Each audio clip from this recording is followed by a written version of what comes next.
What's up, everybody? Welcome back to Taste Like Music. Jason and Joe here, coming at you with another new album review as we are stalling for our regular listography series to return. We've had to push that back several times due to scheduling issues, but those videos are coming. In the meantime, today we're going to talk about the new Dawes record called Misadventures of Doomscroller. For anyone that watches the channel, they probably know that I am a bit of a Dawes stan.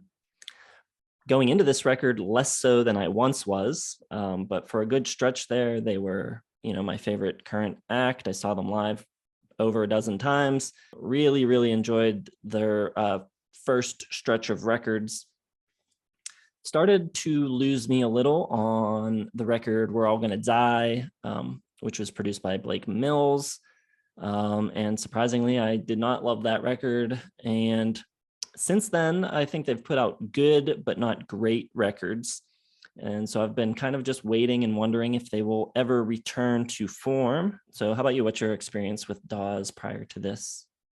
Well, I know you love them a lot, so I have taken the time to listen to a couple of their albums. I know the first one, and I don't know, they've never made like a huge impression. I've never disliked any of the Dawes I heard. I heard We're All Gonna Die, Good Luck with Whatever, and I think I've heard Passwords, but I don't know a ton of their stuff. Never really got in deep with them, so. Another band I have no real expectations of going into them. I know you like them, so I was like, all right, I'll listen to the new Dawes. Well, I will say immediately upon putting this on, it was apparent that they were kind of ratcheting things back up, especially musically. I think they're really stretching out here. A lot of really long tracks on this record. I think the shortest track is an outro, which is like a minute and a half. But if you don't count that, I think 5.5 minutes is the next shortest. So a lot of long songs, 9, 11-minute type tunes. And I don't think any of the songs really feel that long. I think they keep things moving and keep things interesting, and it's, melodic, and there's still good songwriting. So I was highly, highly impressed. This is the most I've liked a Dawes album since 2015. So it's been a while. I think this is a really, really strong effort from them. Yeah, a very cool album. Totally not what I was expecting. Nothing that I've heard from Dawes. Maybe I missed their, Steely Dan phase or whatever. But just the level of intricacy, the prodigious playing on this. I guess I didn't know they were capable of such things, but they really stretch out. A lot of jamming, a lot of extended solos. Love the instrumentation. There's a bunch of really, really shimmering organ in there at one point. In Ghost in the Machine, there's this really cool middle part where he's doing this. I don't even know the names of the players because I never thought it would come up because I didn't think they would be able to pull this off. But he's doing like this cool Santana stuff. Got that big organ, like took me right back to 1971, Caravanserai kind of stuff. So I really like that. I got a lot of like Steely Dan meets Mark Knopfler meets Santana, just like big extended jams, really interesting, really good guitar tones. Everything sounds great. Production's fantastic. And, they're just, I don't know how like song structure-y these things are. They're sort of just like extended jamming, and, they add in a new interesting little riff here and a new interesting little guitar solo here. The bass playing is great. The drumming is great. So very impressive as far as the instrumentation goes, for sure. Yeah, I have long sung the praises of them as musicians, but this is definitely the first time that they've kind of shown it to this extent on record. If you've ever gone to a live show, you've seen it. But, I think Griffin is one of the best drummers around these days. Wylie's a great bass player. Lee Pardini, incredible keyboard player, and Taylor, of course. They've got Trevor Manier in their live lineup, but he's not on the record. All the guitars are Taylor on the album.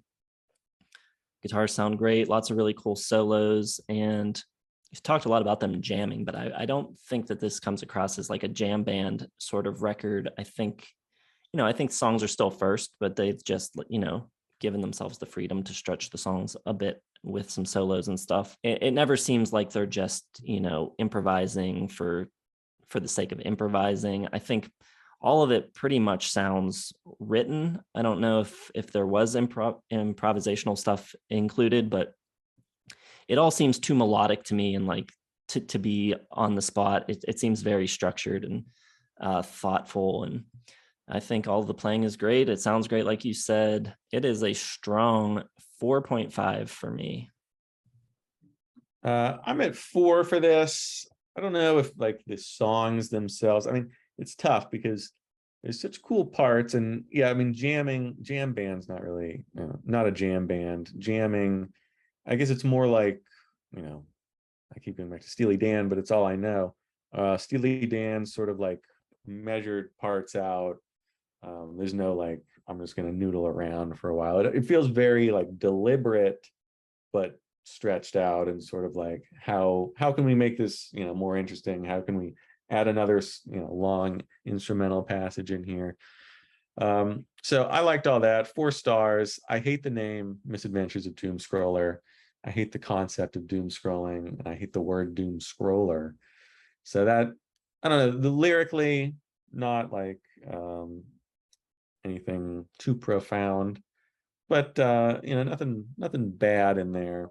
And really the guitar playing and the drumming and the keyboards, that's what you're listening for. That's what you want to hear when you put on an album like this. Yeah, in regards to the lyrics, I for a long time thought Taylor was like one of the best lyricists around, great, incredible songwriter.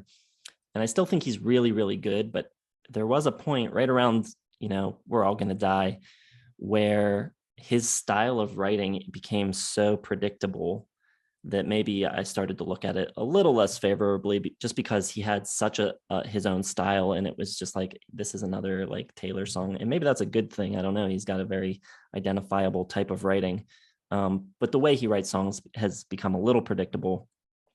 So I think the extended instrumental stuff kind of helps ease that predictability, takes you on more of a journey with the music. So yeah, I'm into it. I like it a lot. I'm excited about Dawes again. Haven't been this excited in a while for them. So yeah, great record. So if you've heard this record, let us know what you think in the comments. Hit the like button, subscribe to the channel, hit the bell for notifications.